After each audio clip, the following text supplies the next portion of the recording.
और फिर मेरा दास जावेगा सभी सदग्रंथों से प्रमाणित करके अब मेरी प्यारी आत्माओं को मेरा भेद बतावेगा। और ये बिचली पीढ़ी परमात्मा ने पुण्यात्मा हिसाब लगा के देख लो, दास ने वो जमाना भी देखा है, हाथों से ऐसे पशुओं का चारा हमारे माता पिता दादा काटा करते थे पिताजी। फिर ये चली थी हाथ से मशीन, वो भी देखा। फिर इलेक्ट्रिक सिस्टम से चलने लगे, कट कट कट हाथ से चक्की पीछा करते, वो उसमें भी देखा। और कहीं हमने ट्रैफिक नहीं देखी और कोई टेलीफोन संचार सुविधा नहीं उपलब्ध थी। अब अभी सन 2000 से इधर 1997 के बाद परमात्मा ने डूंडा उठा दिया, पूरा विश्व को शिक्षित कर दिया। शिक्षा देना अनिवार्य समझा, नहीं तो शिक्षा सबसे बड़ी खतरनाक है आपके लिए। आपको कहाँ ले जाकर छोड़ दिया, बम बनाने लग गए। 2 दिन का जीवन है, कल मृत्यु हो जा। या बन रहे वैज्ञानिक बनना था, इस सच्चे ज्ञान को समझना था, परमात्मा के लोक में जाना था, जहाँ जाकर फिर कभी दुख नहीं होता।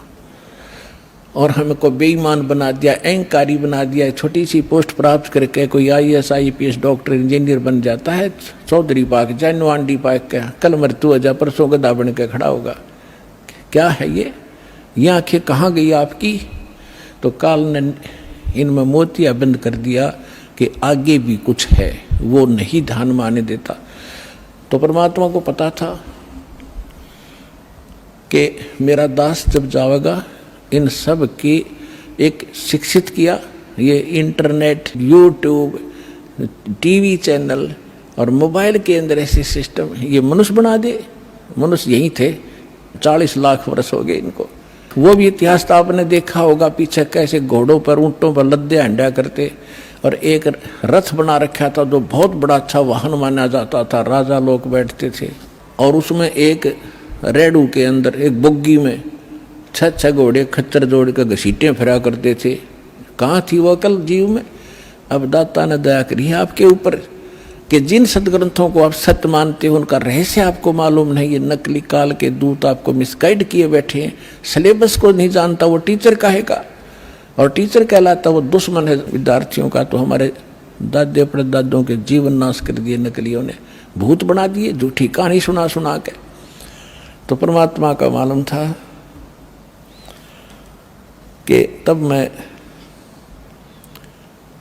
अपने दास को भेजूंगा और वो फिर ऐसे इंस्ट्रूमेंट बना के दे दूंगा, एक स्थान से रिले होगा पूरे विश्व के मेरे बच्चे उन सदग्रंथों से मुझे पहचान रहे होंगे और गद गद होंगे, और सत्य और असत्य का निर्णय करके नकलियों को त्याग कर उस एक असली पंथ में ज्वाइन करके अपना जीवन सफल करेंगे। मालक ने सुनियोजित कर रखा था। धर्मदास जी ने कहा कि प्रभु आगे क्या वार्ता हुई आपकी और काल की? तब परमात्मा ने बताया कि बताता हूँ। ये देखिएगा कबीर सागर संपूर्ण 11 भाग, खेमरा श्री कृष्ण दास प्रकाशन मुंबई से प्रकाशित है। कबीर सागर ज्ञान सागर प्रथम खंड, कबीरपंथी भारत पथिक स्वामी युगलानंद बिहारी द्वारा पुरस्कृत। ये इसलिए दिखाया जा रहा है आपको, कोई इन्हों ना सोचा कोई डुप्लीकेट दिखा रहे होंगे। ये सारे प्रमाण दिए जाते हैं, आप देख सकते हैं। मुद्रक एवं प्रकाशक हैं खेमरा श्री कृष्ण दास, अध्यक्ष श्री वेंकटेश्वर प्रेस, खेमरा श्री कृष्ण दास मार्ग मुंबई। देखिएगा सवसम वेद बोध के अंदर आपको दिखाते हैं। ये देखिएगा, ये है सवसम वेद बोध, बोध सागर का एक खंड है ये, और 121 पृष्ठ पे यहां देखना। सतयुग त्रेता द्वापर माही, तीनों युग जीव थोड़े जाही। काल ने प्रार्थना की, चौथा युग जब कल युग आई, तब तब शरण जीव बहु जाई। ऐसा वचन हर मोय दीजय, तब संसार गमन तुम कीजय। अब परमात्मा क्या कहते हैं कि अरे काल पर पंथ पसारा, तीनों योग जीवन दुख डारा। विनती तोर लीन में मानी, मोको ठगे काल अभिमानी। चौथा युग जब कल युग आई, तब हम अपना अंश पठाई। काल फंद छूटे नर लोई, सकल सृष्टि परवानिक होई। परमात्मा कहते हैं चौथा युग जब कलयुग आएगा तब हम अपना अंश भेजेंगे। कालफन छूटे नर लोई, सकल सृष्टि परवाने खोई। घर घर देखो बोध विचारा, सतनाम सब ठोर उचारा। 5505 तब ये वचन मेरा होगा साचा। कलयुग बीत जाए जब एता, सब जीव परम पुरुष पद चेता। ओए होए। अब क्या कहते हैं परमात्मा कि चौथा युग जब कलयुग आई तब हम अपना अंश पठाई और काल फंद छूटे नर लोई। काल का जितना भी झंझट फंद है सब नर नारी उससे छूटेंगी और सकल सृष्टि परवाने खोई। ओए होए। कहते पूरा विश्व मेरा नाम लेगा, मेरी ही भक्ति किया करेगा। और घर घर देखो बोध विचारा, बोध माने अध्यात्म ज्ञान का घर घर में चर्चा चलेगी। और सतनाम जिसका आज तक छींट भी नहीं लगी, ज्ञान भी नहीं था में, वो सतनाम सब ठोर उचारा। जन जन के मुंह पर होगा कि सतनाम से ही मोक्ष होगा। और वो सतनाम कैसा होगा? सतनाम सतनाम नहीं, उसका यथार्थ ज्ञान होगा। 5505 तब ये वचन मेरा होगा साचा। कलयुग बीत जावे जब एता, सब जीव परम पुरुष पद चेता। ओए होए। सभी जीव परमात्मा के उस यथार्थ पद यानी उस स्थान के, गीता अध्याय नंबर 15 के श्लोक नंबर 4 में लिखा है कि तत्वदर्शी संत की प्राप्ति के उपरांत उसके पश्चात परमेश्वर के उस परम पद की खोज करनी चाहिए, जहाँ जाने के बाद साधक फिर लौटकर कभी संसार में नहीं आते। तो यहाँ कहा कि उस परम पद, परमात्मा के उस परम पद के सभी परिचित होंगे और पूरा विश्व नाम लेगा। फिर दिखाते हैं। अब देखिएगा, ये सवसम वेद बोध चल रहा है। हम इसके 171 पृष्ठ पर आगे 121 हमने पढ़ लिया। अब परमात्मा बताते आ रहे हैं कि कहते हैं दोहा 5 सहंस और 5500 जब कलयुग बीत जाए, महापुरुष फरमान तब जग तारण को आए। हिंदू तुर्क आदि सब जेते जीव जहान, सतनाम की साख गह ये पावे पद निर्वाण। परमात्मा कहते हैं कि जब कलयुग 5500 वर्ष बीत जाएगा, उस समय एक महापुरुष आवेगा और परमात्मा का यथार्थ फरमान सुनावेगा। और सभी जितने भी हिंदू तुर्क जितने भी जीव हैं संसार में, और सतनाम की साख ले गह व पाव पद निर्वाण। जो सतनाम ग्रहण कर लेगा वो सभी जीव उस मोक्ष को प्राप्त करेंगे, जहाँ जाने के बाद साधक फिर लौटकर कभी संसार में नहीं आते। देखो फिर कहते हैं सतनाम की साख गह सब पावें पद निर्वाण। यथा शरीतगण आप ही और मिले सिंधु में धाये, सत सुकृत के मद तिमी वो सब ही पंथ समावे। अब परमात्मा कहते हैं कि जैसे ये भिन्न भिन्न मार्ग बन गए, पंथ बन गए, हिंदू धर्म, मुस्लिम, सिख, ईसाई अलग अलग बट गए, तो उस सच्चे ज्ञान को सुन और समझ के ये पुनः वापस एक होंगे। जैसे समुद्र के अंदर बगैर निर्बाध ना डटे नहीं डटती दरियाएं, अपने आप जाकर शीघ्रता से तीव्रता के साथ उसमें समा जाती हैं। इस ज्ञान से परिचित होकर के सभी मानव अपने अहम और अपनी इन विभाजित सीमाओं को तोड़ के ऐसे जबरदस्ती आवेंगे, कोई रोक नहीं सकेगा। जैसे दरिया को समुद्र में जाने से रोका नहीं जा सकता। देखना, यथा शरीतगण, शरीतगण माने दरियाएं, आप ही मिले सिंधु माने समुद्र में, धाय माने दौड़ के स्पीडते, और सत सुकृत के मध्य में जो एक पंथ चलाया जाएगा उसमें सभी पंथ समावे। ऐसे जब लग पूर्ण होए नी ठीके को तिथिवार, कपट चातुरी तबलो और सब संवेद निराधार है। अब क्या बताते हैं कि जब तक वो 5505 नहीं आवेगा कलयुग का, तब तक तो ये मेरी बात निराधार दिखाई देंगी जो सब संवेद में मैंने लिख दी, बोल दी, धर्मदास राव ने लिख दी।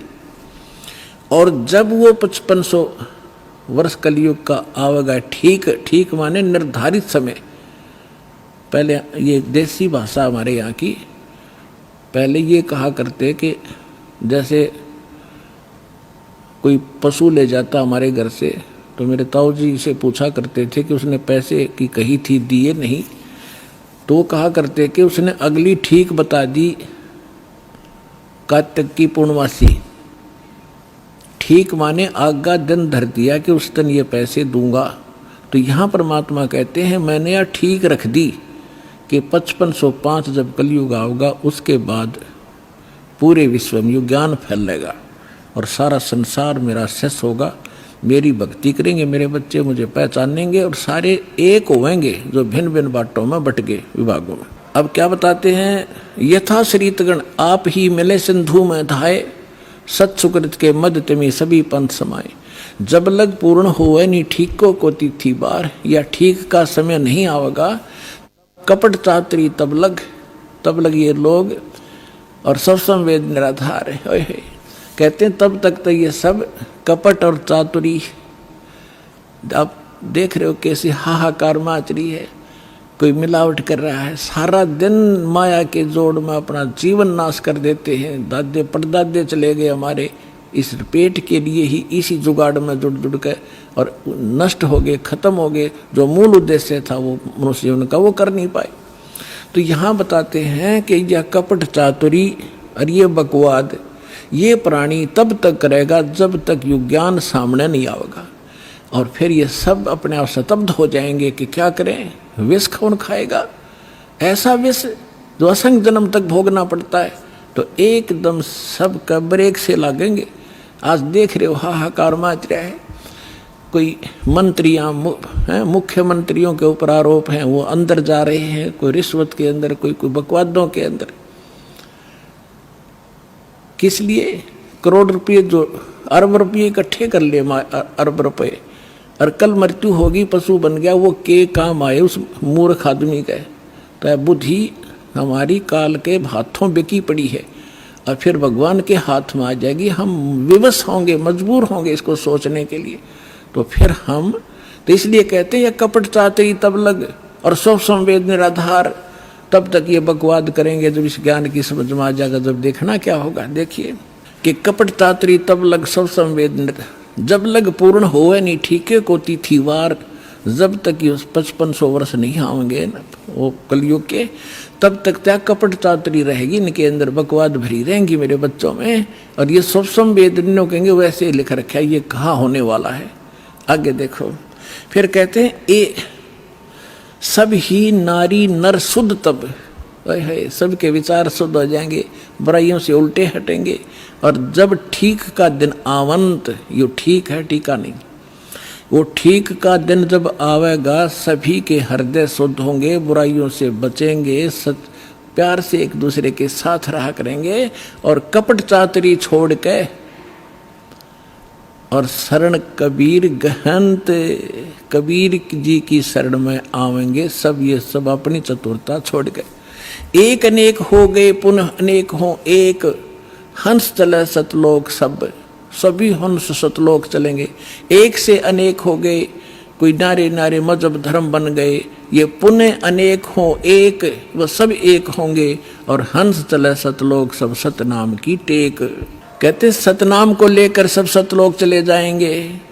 घर घर बोध विचार हो दुर्मति दूर बहाए, और कलयुग में एक हो के सब बरते सहज सुभाए। ओए होए कहते हैं घर घर बोध, मेरे ज्ञान का घर घर चर्चा होगी पुण्यात्माओं। आज ज्ञान गंगा बरवाला आश्रम, सतलोक आश्रम और इस दास का नाम घर घर में चर्चा हो रही है कि कबीर इज गॉड, और घर घर ज्ञान बांटा जा रहा भगवान का।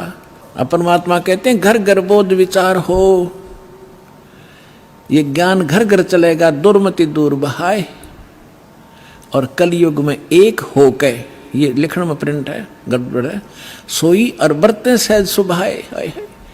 अब तो आप ये दास देख रहा है यहाँ कैसे दोनों हाथ बच्चे दान कर रहे हैं, इतने अनमोल मिशन को सफल करने में ये कितना सहयोग दे रहे हैं। पहले तो हमारी नीत थी दुनिया को लूटने की, और अब हमारी नीत बन गई लूटने की। कबीर साहब कहते हैं कबीर आप ठगाइए और न ठगिए कोई, आप ठगाए सुख होगा और ठगे दुख होए। अब हमारे भगवान के फार्मूला का पता लगेगा। हम किसी को दुख देंगे तो हमें उससे 1000 गुना दुख भोगना पड़ेगा। असंख्य जन्मों तक धक्के खाएंगे, कभी उसके गधे बनेंगे, कभी बैल बनेंगे, कभी कुत्ते बनेंगे। क्यों? हम भगवान से मांगेंगे और इस भक्ति से वो हमें रिच कर देगा, भक्ति से भी रिच, और यहाँ के भौतिक जो साधन आवश्यक आपको होंगे वो भी सारे देगा। तो हम क्यों ना उस एक के भिखारी बन जाएं, जन जन के साथ बकवाद करें। तो परमात्मा कहते हैं सब नर नारी शुद्ध तप कति आत्म निर्मल हो जाएगी और बरतें सहज स्वभाव, प्यार से रहा करेंगे, किसी को दुख नहीं देंगे। अपना से कोई अनजानपने में गलती से कोई गलती कर भी ले हमारे साथ, हम नहीं दुख दे सकते उसको। तो यहाँ कहते हैं घर घर बोध विचार हो, ये चर्चा चला करेगी कैसी गलती ना करना, और दुर्मति दूर बहाए, सबकी दुर्मति दूर चली जाएगी, और कलयुग में एक हो सब बरते सहज सुबह। कहा उग्र का शूद्र हो, हर सब की भवभीर। अब कहते हैं उस संत के द्वारा चलाए गए उस पंथ में चाहे कोई निकम्मा आदमी हो उग्र, और चाहे कोई बिल्कुल शूद्र हो, वहाँ कोई भेदभाव नहीं रहेगा, सबको सेट किया जाएगा, सबकी बुराई छुटाई जाएंगी, और वहाँ सबकी ही भीड़ होगी, यानी बहु संख्या में उसके अनुयायी होंगे। कहा उग्र का शूद्र हो, हर सबकी भवभीर, और सो समान दृष्टि है वो समर्थ सत कबीर। उस पंथ का चलाने वाला ये समझ लेना वो समर्थ कबीर ही होगा, जो सबको समान दृष्टि से व्यवहार करेगा, वह ऊंच नीच नहीं रहेगी।